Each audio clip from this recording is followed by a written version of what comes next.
بسم اللہ الرحمن الرحیم۔ السلام علیکم ورحمۃ اللہ وبرکاتہ۔ ناظرین، ہم سب کی خواہش ہے ایک مسلمان ہونے کے ناطے کہ ہمیں سود سے پاک معیشت ملے، لیکن کیا ہم اپنا رول پلے کرنے کے لیے تیار ہیں سود سے پاک معیشت کی طرف سفر میں؟ یہ ویڈیو صرف اور صرف بزنس مین طبقے کے لیے میں بنا رہا ہوں کہ شاید انہیں سمجھ آ جائے کہ اگر ہم واقعی اس ملک پہ اللہ کی رحمت چاہتے ہیں اور سود سے پاک نظام چاہتے ہیں تو ہمیں کیا کرنا پڑے گا۔ اس سے پہلے میں آپ کو ایک مثال دیتا چلوں کہ ایک مسلمان جب صرف پانی پیتا ہے تو بیسیکلی تو اسے لگی ہوتی ہے پیاس، اس لیے پیتا ہے نا، اپنی ضرورت پوری کرنے کے لیے۔ لیکن اگر وہ پانی پینے سے پہلے بسم اللہ پڑھے، پانی کے اندر دیکھ کے پیے، پانی 3 سانسوں میں پیے، بیٹھ کر پیے، جب یہ کام کرے گا تو اس میں اللہ کی طرف سے رحمت شامل ہو جائے گی، یہ اس کے لیے نیکیاں لکھی جائیں گی، حالانکہ وہ صرف اپنی پیاس بجھا رہا ہے۔ آپ میرا پوائنٹ سمجھیں گے جب میں آگے جا کے آپ کو بتاؤں گا کہ ہم جب سود کی معیشت کو ختم کرنے کے لیے اپنا حصہ ڈالیں گے تو ہماری نیت کا بھی ہمیں ثواب ملے گا۔ اور وہ سودی معیشت سے چھٹکارا کیسے ممکن ہے، قرض اتارنا کیسے ممکن ہے،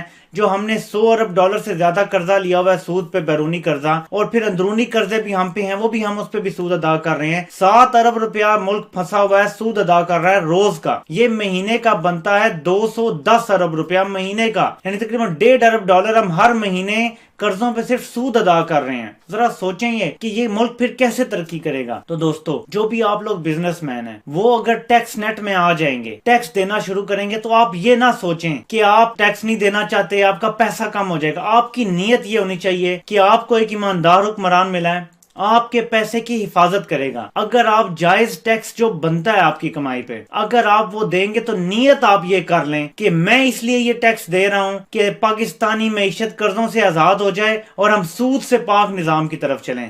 آپ دیکھنا آپ کے کاروبار میں بھی اللہ پاک برکت ڈالیں گے، کیونکہ نیت آپ کی ہے۔ یاد رکھیں، اگر پانی پینے پہ وہ رب آپ کو ثواب دیتا ہے، اگر راستے سے ایک چھوٹا سا پتھر ہٹانے پہ وہ رب آپ کو ثواب دیتا ہے، تو سوچیں آپ کی نیت جب یہ ہوگی، کیونکہ کہتے ہیں انما الاعمال بالنیات، آپ کے اعمالوں کا دار و مدار آپ کی نیت پر ہے۔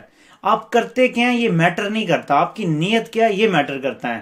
آپ نیت یہ رکھیں کہ میں ٹیکس اس لیے دے رہا ہوں کہ پاکستان کو سود سے پاک معیشت ملے۔ ہو سکتا ہے وہ 2 سال لگیں، 10 سال لگیں، 20 سال لگیں، آپ کے لیے یہ صدقہ جاریہ بن جائے گا۔ دے آپ ٹیکس رہے ہوں گے لیکن بن یہ صدقہ جاریہ جائے گا آپ کے لیے۔ یاد رکھیں کہ جب تک پاکستان قرضوں کے بوجھ سے نہیں اترے گا، ہم جتنی مرضی ذاتی چیریٹی کرتے رہیں، ملک کے لوگ غربت سے باہر نہیں آئیں گے۔ جو 6 سے 8 کروڑ لوگ خط غربت سے نیچے زندگی گزار رہے ہیں، ہم انڈیویجولی جتنی مرضی چیریٹی کرتے رہیں، انڈیویجولی جتنا مرضی کوشش کرتے رہیں، انہیں خط غربت سے نہیں نکال سکتے۔ یہ کام ریاست کے کرنے کے ہوتے ہیں۔ ہم ریاست کو مضبوط کریں گے، پاکستان کو مضبوط کریں گے تو جا کے غربت ختم ہوگی، تو ہی ہماری صحیح چیریٹی ہوگی۔ میں رمضان کے مہینے کے توسط سے جب لوگ سب سے زیادہ زکوٰۃ دیتے ہیں، چیریٹی دیتے ہیں، میں آپ کی توجہ اس طرف مبذول کرانا چاہتا ہوں کہ بہت سارے لوگ یہ تعویل لے کے آتے ہیں کہ ٹیکس نہیں دینا جی، ہم زکوٰۃ دے دیتے ہیں، یہ کافی ہے، کوئی گناہ نہیں ہے۔ باقی ایک تو یہ کہ جس ملک میں مسلمان رہتا ہے اس ملک کے قانون پہ عمل کرنا مسلمان کے لیے لازم قرار دیا گیا ہے،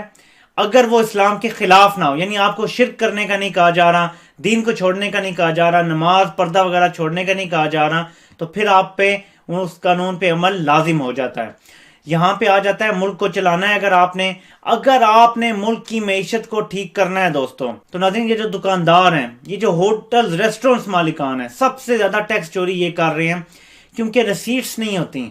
آپ پیسے لیتے ہیں گاہک سے اور کچی رسید اس کو ہاتھ سے لکھی ہوئی بنا کے دے دیتے ہیں، جس کا کوئی ریکارڈ نہیں رہتا۔ کوئی بندہ صحیح ٹیکس نہیں ادا کر رہا کہ کتنی اس نے سیل کی، کتنا پروفٹ کمایا، اور حکومت کو نقصان پہ نقصان ہوتا چلا جا رہا ہے۔ ڈائریکٹ ٹیکسز آپ لوگوں سے وصول کر رہے ہیں کھانے پہ بھی، وہ بھی ریسٹورنٹ مالکان حکومت کو نہیں دے رہے۔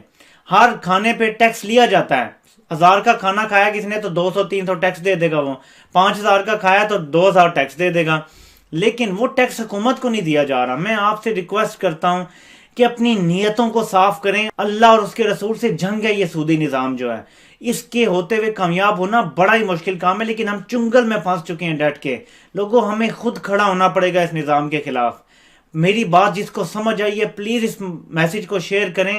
بہت ضروری ہے کہ ہم ایک مہم چلائیں کہ ملک میں ٹیکس کلچر آپ اپنائیں گے تو ملک کے قرضے اتریں گے۔ اگر امیر بندہ، اپر مڈل کلاس بندہ، ایون مڈل کلاس بندہ جو بزنس مین ہے وہ ٹیکس دے گا تو ہی غریب لوگ جو پسا ہوا طبقہ ہے اسے ہم اوپر اٹھا سکیں گے۔ جب پسا ہوا طبقہ اوپر اٹھ گیا تو اس ملک کی معیشت خود ہی ٹھیک ہو جائے گی، اور انشاءاللہ سودی نظام سے پاک معیشت کی طرف ہم قدم تیزی سے آگے اٹھائیں گے انشاءاللہ۔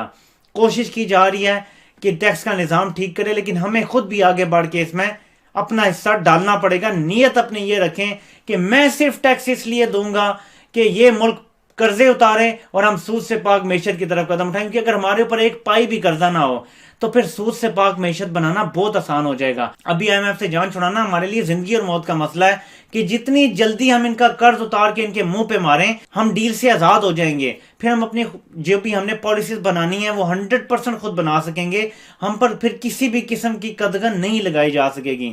یہ ہم سب کا اجتماعی مسئلہ ہے، یہ سیاسی مسئلہ نہیں۔ آپ جس بھی پارٹی سے تعلق رکھتے ہیں، آپ جس کے بھی سپورٹر ہیں، کم از کم ملک کے اندر ٹیکس کلچر کو اپنائیں تاکہ پاکستان اپنی معیشت کو آزاد کر سکے، آزاد پالیسیز بنا سکے۔ آپ سب کے سننے کا بہت بہت شکریہ۔